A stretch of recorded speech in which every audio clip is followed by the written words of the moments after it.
Hi, welcome to our second podcast with the Beehive Open Book. And our topic today is how do families of law enforcement operate? How do they move through life? And my guest today is Eduardo Nava, who is also my husband.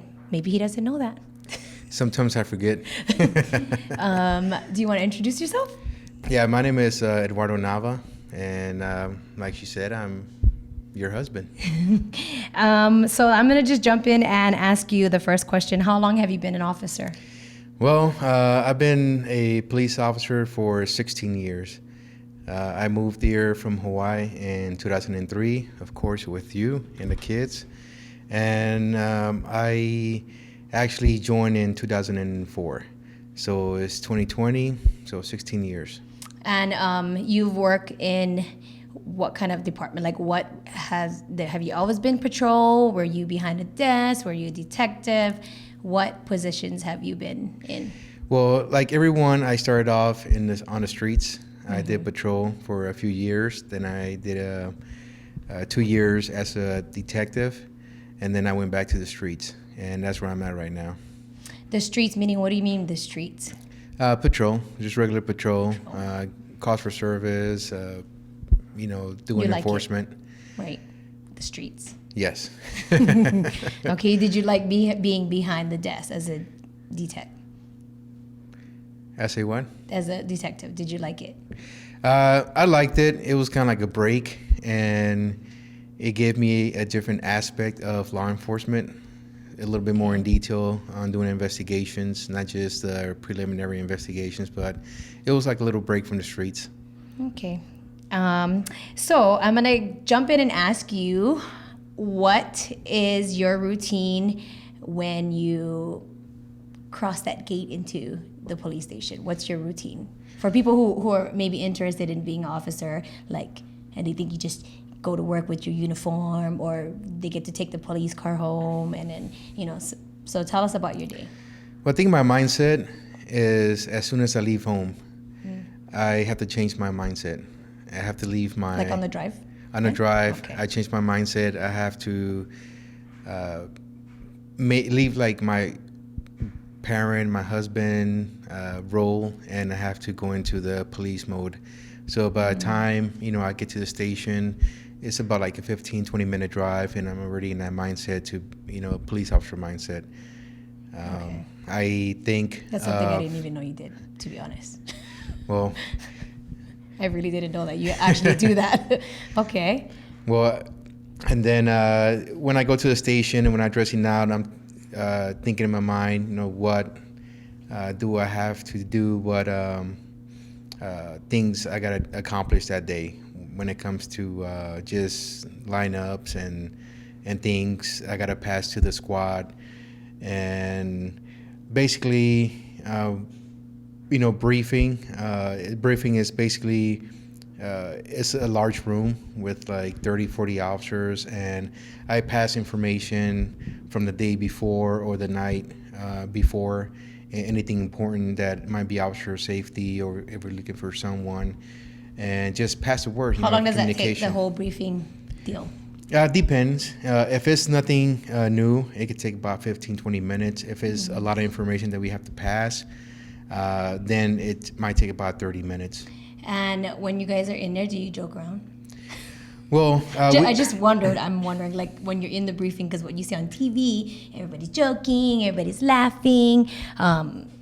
Is it like that? Like you guys are joking around in there? And sometimes, it depends on who's there. Okay. But a lot of times we do joke around before we hit the streets, because we want to have the officers go out in the streets feeling a little bit more calm and not be so tense. And so you guys have cars that are specifically your car, or people are partnered up in that car, and you guys ride alone or you don't ride alone? Like what? Yeah, we have cars that we use for the whole week, but we share cars with the other squad that works when we're off. And normally we're alone in a car, so we're a one officer squad or unit. But sometimes we ride two to a car or a unit, And it depends if we have an FTO or a trainee, it's two to a car. Okay. Also, I heard that you guys have a friend who likes to pray for you guys before you guys hit the streets. Is that true? Yes, it is. It's true. It's true. Yeah, it's okay. true. He prays like just with you guys, or in the briefing, or on the side in the parking lot, like before you guys get in the car. Like he's legit praying for you guys. Yeah, or for all of you. A lot of times, they pray in the parking lot, or they have their little groups. They pray Okay. depending on what religion they are. That's So, awesome. I think that's yeah, amazing. I mean, 100%. And I know that supported. person, so I think he's an awesome guy to Just do cut me that. off. You have to. Okay. Do you regret being an officer? Be honest. Do you regret like being here in Las Vegas, being an officer?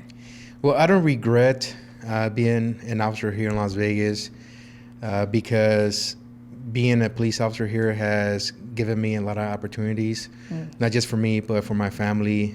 Good financial security, good health care, and when I retire, hopefully good retirement. But sometimes I do think about if I would have stayed in the military, in the Marine Corps, because when I did my 4 years in the Marine Corps, I was thinking about re-enlisting and maybe staying in 20 years and retiring. But at the end of the road, I think that being a police officer will give me a lot more benefits than the military when it comes to financially stability when I retire. Okay, so this question, it's gonna ruffle your feathers because it will ruffle mine. It's already been ruffled. How has your profession affected you and your family? Well, to be honest, I think that it's hard to say how it's affected my family because I'm not in their shoes. But I know in my situation, it has made me more aware of things that happen. So if I go to the store, I am more aware of things that could happen, like someone getting robbed, or maybe a car getting stolen, or things getting your car getting broken into, things like that. So I'm more aware. But my family, I don't know. Maybe you could answer that question. Do you remember when the kids were little and we used to be in a store, or we were about to go into a store, and then you would say the code word, remind the kids about the code word, and the code word was used because why did we have a code word? Well, we had a code word just because I don't know who am I going to run into. Someone that I arrested, or someone that maybe recognizes me. So just for the safety of you guys, of the kids, the code word was for you guys to go to the car and wait for me there, because I know that I can handle myself, but So it'll be hard. Something that a lot of families, I don't know if they know about, maybe even the newer officers, that because we live in the area, work at the same, everything's the same, we had to have those code words, and it caused like stress for me because I'm constantly watching to see your reaction. So if we're in a supermarket, if we're in a restaurant, we had to watch your reaction to see how you were going to react in that setting. I think the person I knew before being a police officer to the person I know now, you've changed so much as a human, like as a human, because it has kind of made you feel kind of ugly about the world, if I can say it. Like, I say this because I know I told you this before, and I tell you this story all the time. The old you would have stopped and helped somebody with their flat tire if you were driving and you saw a flat tire, that somebody had a flat tire. But like maybe 2 years after you became an officer, I can remember this day. We were on Hollywood, and I said, "Oh no, there's a lady. She has a flat tire," and you said, "I'm not on duty," and you kept driving, and I was like, "Oh my heart got so sore, and I was like, that could be me and my kids. And then you said, ugh, and then you turned around and then you helped her. And then when we got home later, I was like, why'd you say that? And you're like, I don't even know why I said that.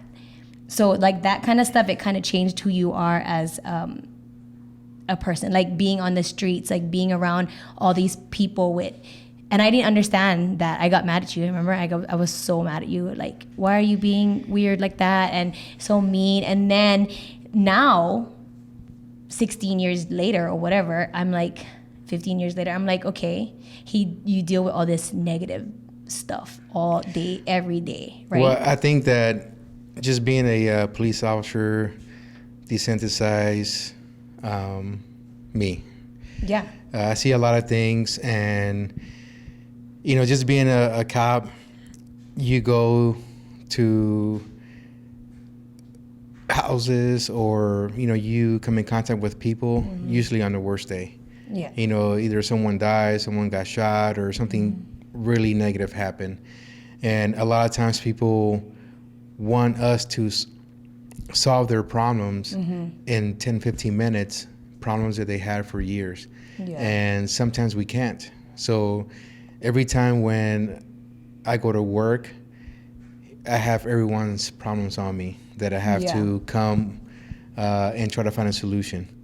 And that's why when I'm at home or if I'm not working, I don't want to deal with nothing. And you don't even want to deal with your own kids, right? Right or wrong. Like you really, like when I tell you like, discipline them and you're like, I don't really want to, like, so you can admit that it's really like you're overloaded, your brain's like overloaded, blah, blah, blah. And so even like you didn't want to stop and help her with the flat tire because you're like, I help people all day long, literally for 12 hours, like 4 hours a day or whatever it is. And you just don't want to help anybody. Well, it's not that I don't want to help anyone when I'm off, because sometimes I do. I help people. Maybe I see an old lady in a parking lot, struggling, putting her groceries in. I might, help her out real quick. But a lot of times, it's I have to decompress sometimes. Talking about that, your decompression, do you think that when you decompress, you have to come home and wait for a long time to decompress? Like sit down and like drink a beer or like take a shower, watch TV, like, because what we notice as a family is when you come home, if you're working a day shift, you come home 5 o'clock, 6 o'clock, whatever. We feel your tension as soon as you walk in the house, and that's how we know if you had like a crazy day or what. So we kind of like have to feel you out and wait till you are like calm to even like have a conversation or whatever. Well, it all depends on the day that I had. Exactly. If it was a day that wasn't too bad, I might be able to decompress by the time my shift ends and I get dressed out and drive home. But sometimes if it's one of those days where it's real busy, your adrenaline is pumping like the whole shift. Yeah. So basically you need to decompress at home. And sometimes, coming home, maybe drinking a beer, taking a shower, watching a little bit of TV, just to relax your body so you could go to sleep.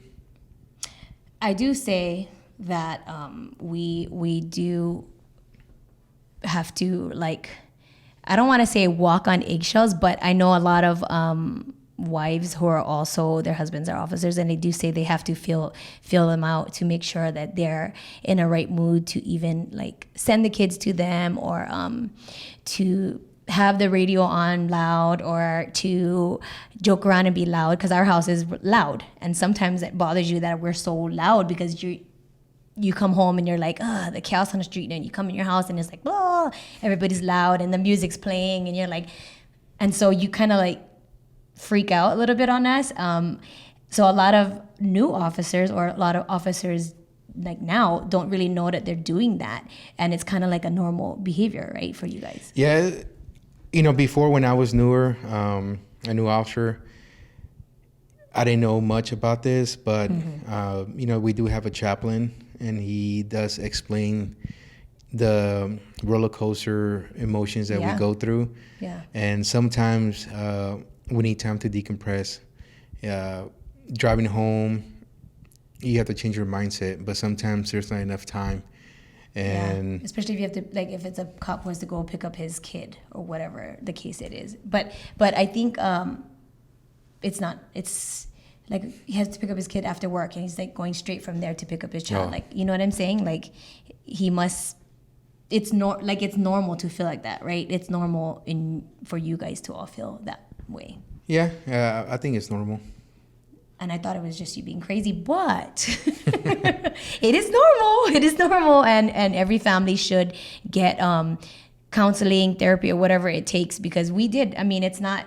I think that if you're gonna be truthful, we do have to say we did talk to the chaplain, and he did explain the whole scene to us on paper, because we didn't understand what was going on. But you know, the roles of being a wife to an officer who works all day, and then you have a bunch of little kids, it's hard because you're not there. You miss all the birthdays, or a lot of the birthdays, a lot of the choir practices, the choir shows, the orchestra, the plays, the baseball games. And you know, for you, it put you in a position where you felt like, because I would call you and be like, she has a orchestra concert and she really, really wants you to come. And you're like, I'm going to try to make it. I'm going to try my best, but I don't get mad at me if I can't make it. And I would get mad. I would be like, what do you mean you can't make it? Like, she really needs to see your face there. And you did pop in for that couple minutes. Like, how did that make you feel that you had to do all that, or it would stress you out? Like, how did you feel? Well, it does stress me out because a lot of times, of course, I don't want to disappoint the kids. Mm-hmm. I do want to be there, but sometimes my obligation, I can't. Yeah. You know, if, for example, something is going on at 6 o'clock, she has, orchestra or something like that, and I'm heading over there, maybe a call comes out that is a violent type of call. Mm-hmm. So now I have to go there to that call, and I miss the whatever event there is. Yeah. Because my responsibility is to help people. And sometimes, it's not that I'm picking people over my kids, but that's my responsibility. Yeah, and we had to explain it to the kids too, remember, when they would get sad. Yeah, because what if you needed help and the officer went to go see their family, and then someone got hurt because, the officer went to go see his family instead of coming to your call. So our life was like you popping in for the last 10 minutes of her little orchestra, event, and then she would see you, and then you would wave, and then you would walk out the back. Were you embarrassed that you were doing that like all the time? Because it was a lot. It was baseball games. It was a lot of stuff that you did that. No, I wasn't embarrassed because I knew that I was doing just a little thing to show support for her.